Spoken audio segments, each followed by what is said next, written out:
Hello everybody, welcome to my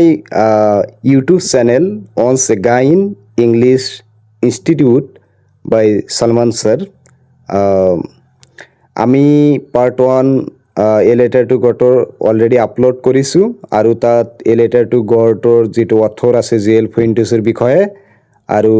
কি কি character পাম কি কি চেপ্টাৰত আছে সেই বিষয়ে আমি অলৰেডি কিছু আলোচনা কৰিছোঁ যিবিলাক যিয়ে তোমালোকে পাৰ্ট 1 ভিডিঅ'টো চোৱা নাই তোমালোকে গৈ পাৰ্ট 1 টো ভিডিঅ'টো আগতে চোৱা তাৰপিছত সেইটো দেখা কি আছে আমি প্ৰতিটো লাইন ভালকৈ লক্ষ্য কৰিম কিয় এতিয়া আমাৰ এমসিকিউ সিস্টেম হৈছে আমাৰ প্ৰতিটো লাইন ভালকৈ জানিব লাগিব আৰু ইয়াৰ পৰা যিবিলাক ডিফিকাল্ট ওয়াৰ্ড মিনিং আছে যিবিলাক পৰীক্ষাৰ অহাৰ বেছি সম্ভাৱনা আছে বা আগতে আহিছিল আমি সেইবোৰ ওয়াৰ্ড দেখাই ইয়াত ইয়েলো কালাৰেৰে আমি হাইলাইট কৰি ৰাখিছো আমি এইবোৰ মিনিং লগতে কৈ দিম তোমালোকে নোট কৰি লবা আৰু মই লিখিও দিম হেবোৰ ঠিক আছে দেখা এতিয়া কি আছে The house, the only one in the entire valley, sat on the crest of a low hill. প্রথমতে আমি এই ইয়েলো কালাৰৰ দুটা যে মিনিং আছে ইয়াত এটা জানিলাম ইন্টায়াৰ মানে কি ইন্টায়াৰ মানে সমগ্ৰ অৰ্থাৎ হোল নাইবে টোটাল নাইবে কমপ্লিট সমগ্ৰ নাইবে গোটেই বেলি মানে হল an area of lowland between hills or mountains অৰ্থাৎ উপত্যকা বা পাহাড়ৰ নামনিত থকা সমতল অঞ্চল ঠিক আছে এটাই এৰিয়া দেখা হাউসৰ আগত কি ইউজ কৰা হৈছে ইয়াত দা ইউজ কৰা হৈছে অৰ্থাৎ নিৰ্দিষ্ট কৰি কৈছে গড়টো আৰু এই গড়টো কাৰ আছিল ল্যান্সৰ অৰ্থাৎ ল্যান্সে যে মাকৈৰ খেতি কৰিছিল সেই মাকৈ খেতি কৰা মানুহজনৰ গড়টোৱে আছিল এই গড়টো The house the only one in the entire valley অর্থাৎ ইয়াৰ মিনিং কি হল যে গড়টো কাৰ গড় ল্যান্সৰ গড় the only one in the entire valley মানে সমগ্ৰ গোটেই এৰিয়াৰ ভিতৰত মাত্ৰ এটাই ঘৰ আছিল আৰু সেই গড়টো কাৰ আছিল ল্যান্সৰ sat on the crest of a low hill crest মানে কি ক্রেস্ট মানে টপ অফ সামথিং নেবে আমি পিক কব পারো পিক অর্থাৎ কোনো এটা বস্তুৰ শীৰ্ষভাগ ইয়াত কি কৈছে মানে টপ অফ এ হিল বুলি বুজোৱা হৈছে ইয়াত যি সমগ্ৰ এৰিয়াৰ ভিতৰত যে গড়টো আছিল সেই গড়টো সৰু পাহাৰৰ যেটো উচ্চ অংশ সেই উচ্চ অংশত ল্যান্সৰ গড়টো আছিল এতিয়া দেখা আমি প্ৰথমতে দেখো ইয়াত কি আছে এই ফটোত কি আছে এই যে এইফালে যে তোমালোকে দেখিছা এই মানুহজনৰ নাম হল ল্যান্স আৰু ল্যান্সে কি কৰিছিল মাকৰ খেতি কৰিছিল আৰু এইফালে যে আছে দেখা এই যে সমগ্ৰ এৰিয়াৰ ভিতৰত মাত্ৰ এটাই ঘৰ এই দেখা ল্যান্সৰ ওচৰে পাছৰে কোনো ঘৰ নাছিল ইয়াত আৰু ঘৰটো কি আছিল মানে এটা সৰু এটা পাহাৰ আছিল সৰু পাহাৰৰ যেটো উচ্চ অংশ সেই উচ্চ অংশত ল্যান্সৰ গড়টো আছিল ঠিক আছে ইয়াত কোশ্চেন হ'ব পাৰে what is the meaning of the word entire শব্দটোৰ অৰ্থ কি দিবা তেতিয়া হোল নাইবা অপশন থাকিব পাৰে এমসিকিউ থাকিব পাৰে বা কোশ্চেন দিব পাৰে হোয়াৰ ডিড ল্যান্সো লিভ নাইবা হোয়াৰ ওয়াজ ল্যান্সো's house situated ল্যান্সৰ গড়টো ক'ত উপস্থিত আছিল ল্যান্সো's house was situated on the crest of a low hill নাইবা on the top of the low hill ঠিক আছে আমি কোশ্চেন আনসার বিলাক আমি বেলেগ ভিডিঅ'ত ডিসকাস কৰিম ঠিক আছে এতিয়া দেখা কি আছে তাৰ পিছত from this height one could see the river and the field of ripe corn dotted with the flowers that always promised a good harvest দেখা তোমালোকে যদি এতিয়া গড়টোৰ ফালে চোৱা তেনেহলে তোমালোকে দেখিবা দেখা from this height মানে কৰ পৰা কৈছে মানে সেই যে ল্যান্সৰ যে গড় আছিল সেই উচ্চতাৰ পৰা on could see মানে কোনোবা এজনে দেখিব পাৰে কি দেখিব পাৰে দ্য ৰিভাৰ নদী দেখিব পাৰে and the field of ripe কৰ্ণ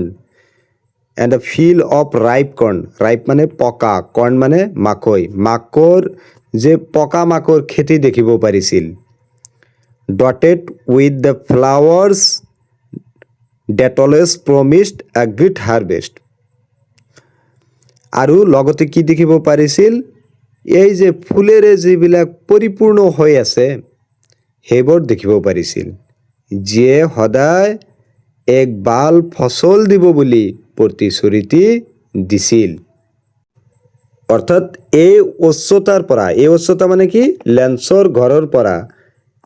কোনোবা এজনে দেখিব পাৰে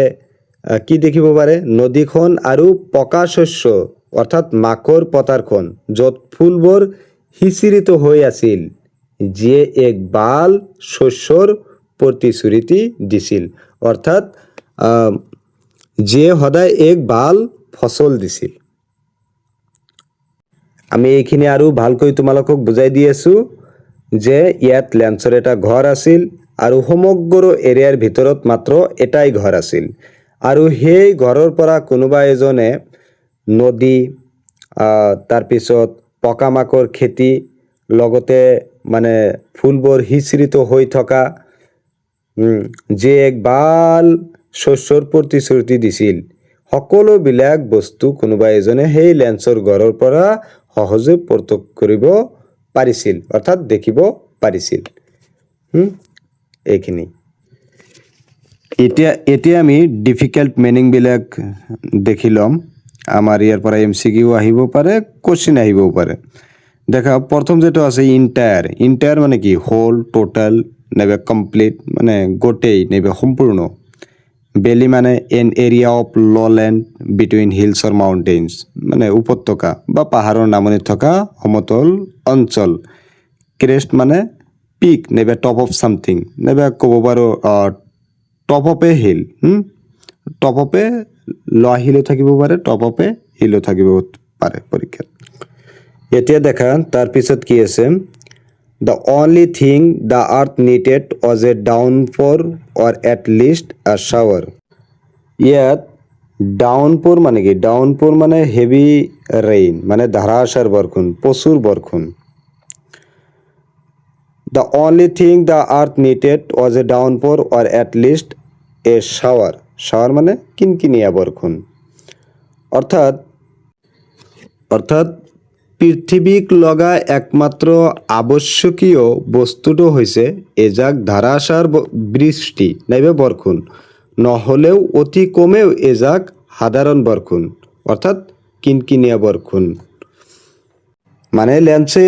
ইয়াত কৈছে পৃথিৱীৰ বাবে এতিয়া একমাত্ৰ আৱশ্যকীয় বস্তুটো হৈছে এজাক ধাৰাসাৰ বৰষুণ নহ'লে কিনকিনিয়া বৰষুণ মানে একচুৱেলি লেন্স এই প্রচুর বরষুণ নাইবা কিনকিনিয়া বরষুণ যে প্রয়োজন এটা আসলতে লেন্সর এই যে কর্ন খেতি যেটা আছে মানে মাকৰ খেতিত আসলতে প্ৰয়োজন আছিল মানে লেন্সে ভাবিছে যে অকল এনেকুৱা যদি কোৱা যায় যে অকল খেতি মাটিৰ কাৰণে প্ৰয়োজন তেনেহ'লে বস্তুটো অলপ বেয়া দেখুৱায় গতিকে লেন্সে কৈছে যে মানে পৃথিৱীৰ কাৰণে বৰষুণ অতিকৈ প্ৰয়োজন অৰ্থাৎ ইয়াত এইটোৱে বুজাইছে যে খেতি মাটিত প্ৰয়োজন হোৱা একমাত্ৰ বস্তুটো আছিল প্ৰচুৰ বৃষ্টি নাইবা এজাক মানে কিনকিনিয়া বৰষুণৰ প্ৰয়োজন আছিল lens throughout the morning Lenso who knew his fields intimately had done nothing else but see the sky towards the northeast throughout the morning অৰ্থাৎ গোটেই ৰাতিপুৱাটো লেন্সয়ে who knew his fields intimately যিয়ে নিজৰ খেতিডৰাৰ লগত অতি অন্তৰ্গতাৰে পৰিচিত সেই লেন্সে ৰাতিপুৱাৰে পৰা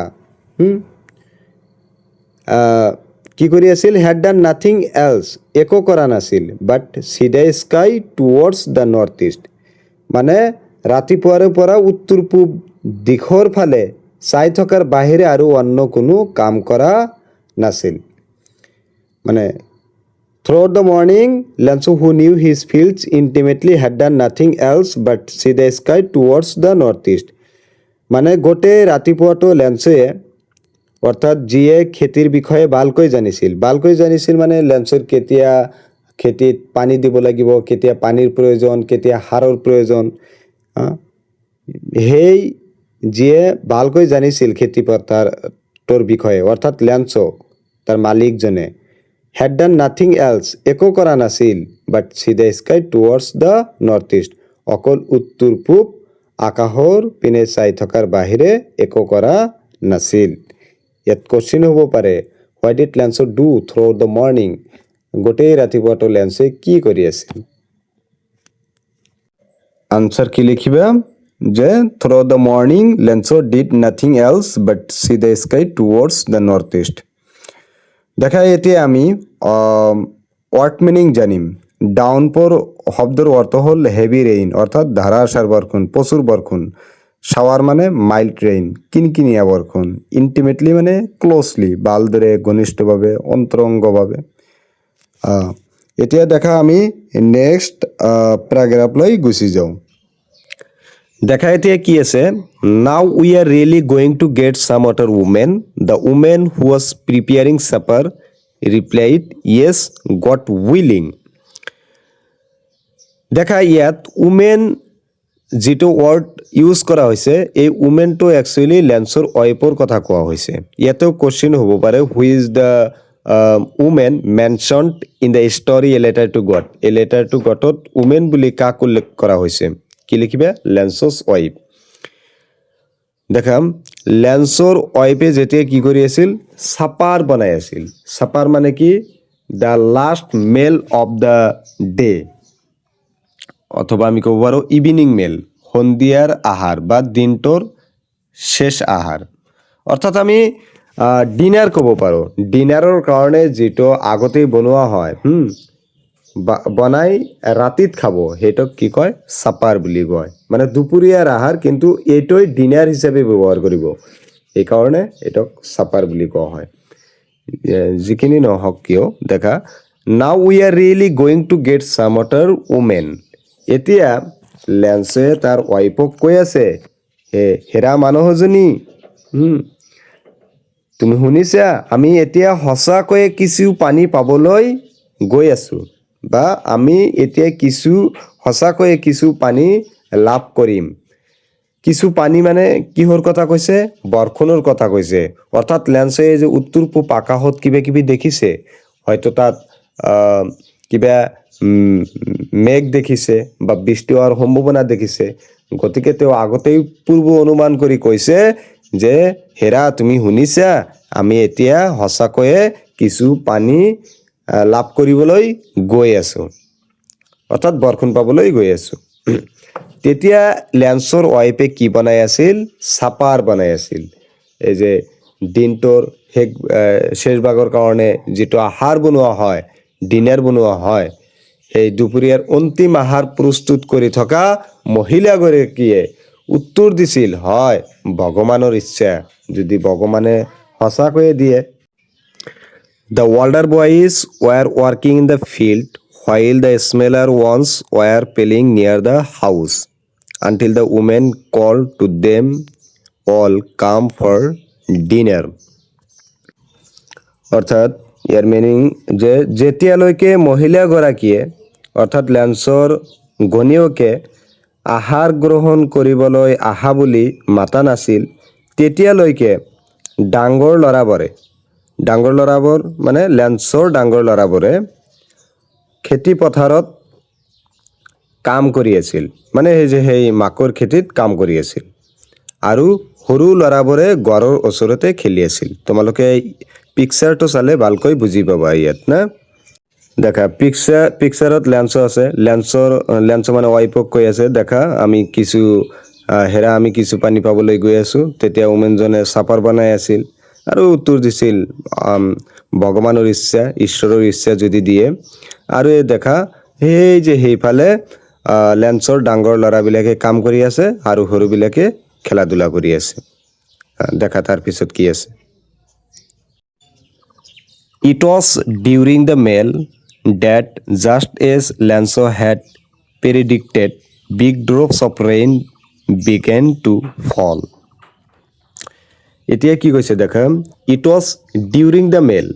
that just as Lanzo had predicted শব্দৰ অৰ্থ হ'ল মানে ভৱিষ্যতবাণী কৰা বা পূৰ্ব অনুমান কৰা, মানে say in advance, নেবে যে লিখে আছে ইয়াত মেটাফৰ ফৰকাষ্ট বা ফৰটোল্ড বা প্ৰফেসি, তে ভৱিষ্যতবাণী কৰা মানে আগৰি কোৱা, পূৰ্ব অনুমান কৰা। অৰ্থাৎ লেঞ্চো আৰু লেঞ্চৰ পৰিয়ালে আহাৰ গ্ৰহণ কৰি থকা সময়মতে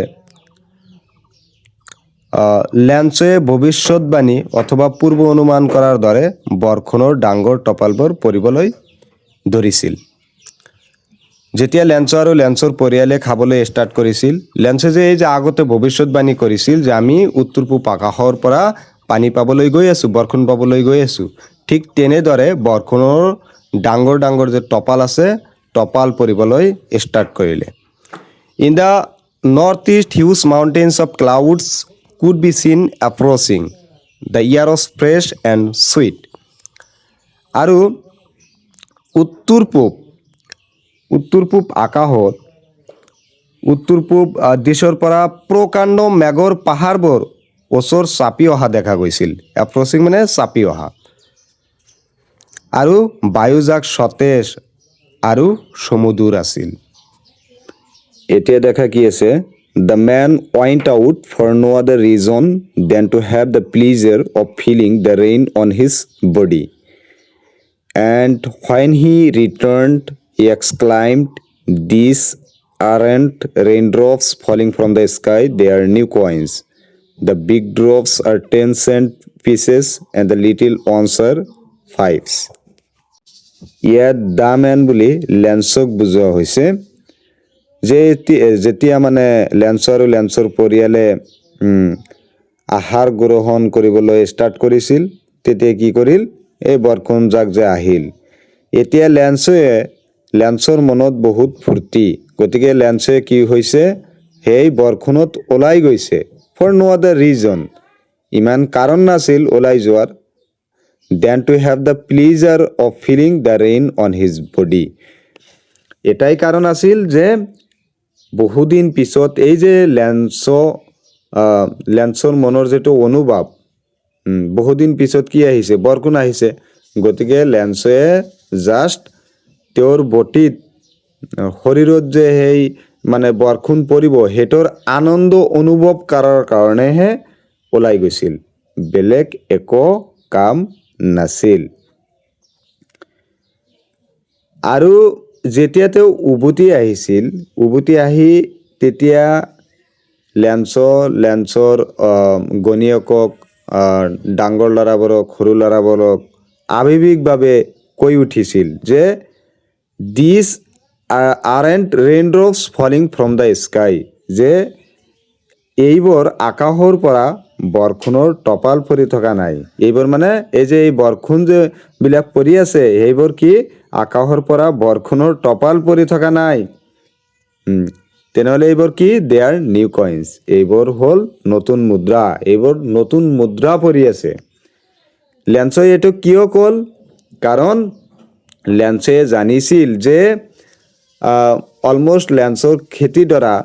এতিয়া মানে ৰেডি হৈ আছিল, যে এতিয়া কি দিব, হাৰভেষ্ট দিব, ফচল দিব। কিন্তু সেই সময়ত এটাৰ বস্তুৰ বহুত প্ৰয়োজন আছিল, সেইটো হ'ল কি, বৰষুণ। যে বৰষুণৰ যে কিমান প্ৰয়োজন আছিল, এইটো লেঞ্চৰ বাহিৰে হয়তো কোনেও অনুভৱ কৰিব নোৱাৰিব।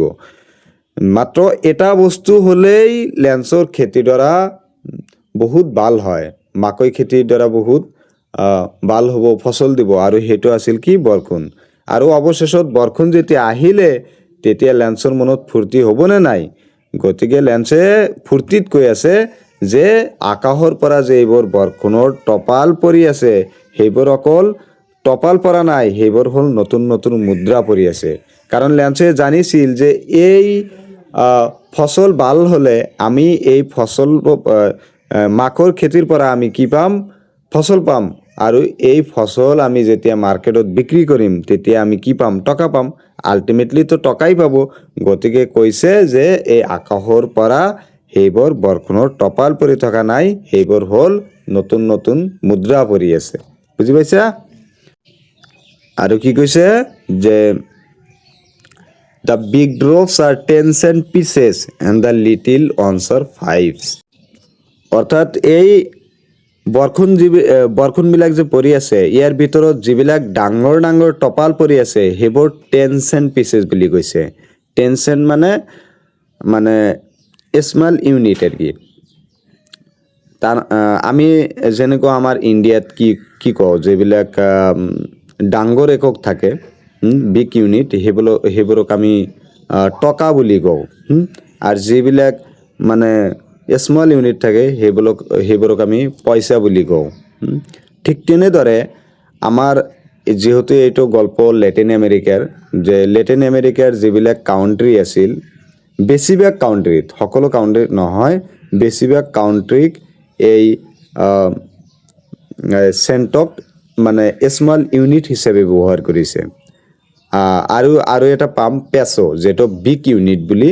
ব্যৱহাৰ কৰা হৈছে এইটো আমি পিছত পাম মানে পেছো বিগ ইউনিট পেছো বুলি বুজোৱা হৈছে আৰু স্মল ইউনিট চেণ্ট বুলি বুজোৱা হৈছে যেনেকৈ আমাৰ ইণ্ডিয়াত বিগ ইউনিটক আমি টকা বুলি কওঁ আৰু স্মল ইউনিটত পইচা বুলি কওঁ ঠিক তেনেদৰে বা ইউএছৰ কথা ক'ব পাৰোঁ ইউনাইটেড ষ্টেট আমেৰিকা যে তাত কি কৈছে যে বিগ ইউনিটবিলাকক ডলাৰ বুলি ব্যৱহাৰ কৰা হয় আৰু স্মল ইউনিটক চেণ্ট বুলি কোৱা হয় ঠিক তেনেদৰে আমাৰ এই চেপ্টাৰৰ যেহেতু লেটিন আমেৰিকাৰ গল্প বেছিভাগ লেটিন আমেৰিকাৰ মানে কাউণ্ট্ৰিত এই চেণ্ট শব্দটোক স্মল ইউনিট হিচাপে ব্যৱহাৰ কৰা হৈছে আৰু পেছো বিগ ইউনিট হিচাপে ব্যৱহাৰ কৰা হৈছে তেনেহ'লে এই চেপ্টাৰত যিবিলাক the big drops R 10 cent pieces অৰ্থাৎ যিবিলাক ডাঙৰ ডাঙৰ মানে টপাল পৰি আছিল সেইবোৰক 10 পইচা বুলি ক'ব পাৰোঁ যে 10 পইচা বুলি বুজোৱা হৈছে আৰু স্মেলাৰ ওৱান্স আৰ 5 cent pieces আৰু যিবিলাক সৰু সুৰা টপাল পৰি আছিল বৰষুণৰ টপাল সেইবোৰক 5 পইচা বুলি কৈছে তে এইখিনি মানে ভিডিঅ'টো বেছি ডাঙৰ হৈ আছে আমি নেক্সট পাৰ্টত বাকিখিনি আলোচনা কৰিম okay thank you so much for watching the video' এনেকুৱা ভিডিঅ' পাবলৈ হ'লে আমাৰ এই চেনেলটো সাবস্ক্ৰাইব কৰি ৰাখিবা thank you so much Part 3 coming soon.